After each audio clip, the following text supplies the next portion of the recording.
Nepali new year सबैको जिन्दगी follows फुलोस् राम्रो होस् सबैजना ह्याप्पी हुनुहोस् love yourself love your journey be confident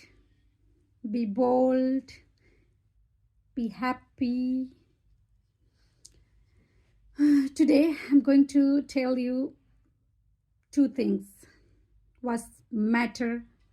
in your life. मैले लन्डन आएपछि चाहिँ लाइफमा दुईटा कुरा चाहिँ एकदम बुझेँ के कुरा भनेपछि यदि तपाईसँग कम्युनिकेसन स्किल्स राम्रो छ भने you don't have to dress up well. It doesn't matter what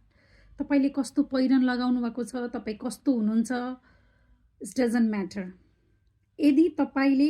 तपाईसँग नलेज छ स्किल्स छ कि अगाडिको मान्छेले सोधेको प्रश्नको जवाफ फ्याट दिन सक्नुहुन्छ भने तपाईको एपियरेन्सको केही मतलबै लाग्दैन यो आई मिन लाइक पिपलले जज गर्न सक्छन् फर्स्ट इन्स्टेन्टमा कि कस्तो ड्रेसअप गरेको होला यो मान्छेलाई के आउँछ होला र भन्छन् सोच्छन् मान्छेले तर तपाई कम्युनिकेट गर्दै जाँदाखेरि उनीहरुको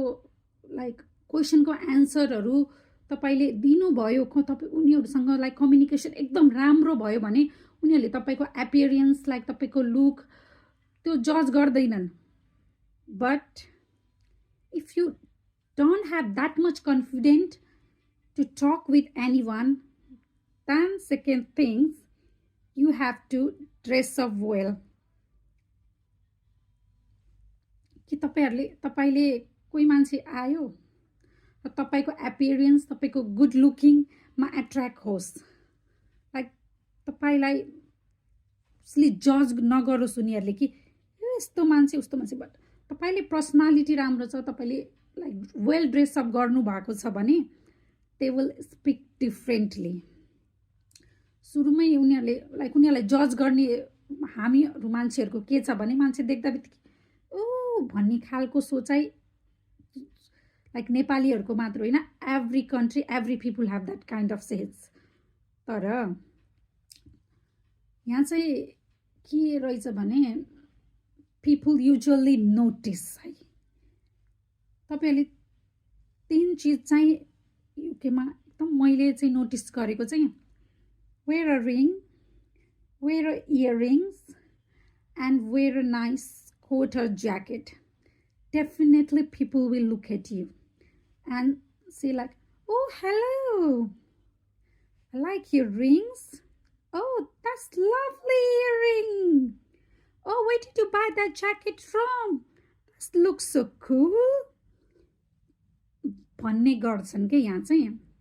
र तपाईलाई कसैसँग अब त्यो कम्युनिकेसन गर्न आएन उसले भनेको क्वेशनहरु लाइक फ्याट कम्युनिकेट गर्न आएन भने पनि उनीहरु त तपाईको लाइक लुक्समा एउटा पोजिटिभिटी आइसकेको हुन्छ नि त तपाईको लुक्स देखेर उनीहरुले जज गरिहालेको हुँदैन नि त त्यहाँ कन्फिडेन्स बिल्ड अप भइसकेको हुन्छ के त्यसैले जबसम्म you don't have that much of power of skills and knowledge and some like professional things like professionally तपाई कसैसँग डील गर्न सक्नुहुन्न भने first thing love yourself care yourself dress well keep smiling that will build up your confidence confidence build up हुँदै हुँदै गयो भने चाहिँ communication definitely it will be nice so पहिला ड्रेस अप वेल गर्नुस् त्यसपछि increase your skills and knowledge त्यसपछि तपाईको कम्युनिकेसन बिल्ड अप हुन्छ त्यसपछि you will get a confident र कम्युनिकेशन्स र पर्सनालिटी राम्रो भयो भने you can deal with people can deal with anything you can face the challenges there will be up and downs in life but keep moving forward keep smiling Keep supporting each other. Thank you.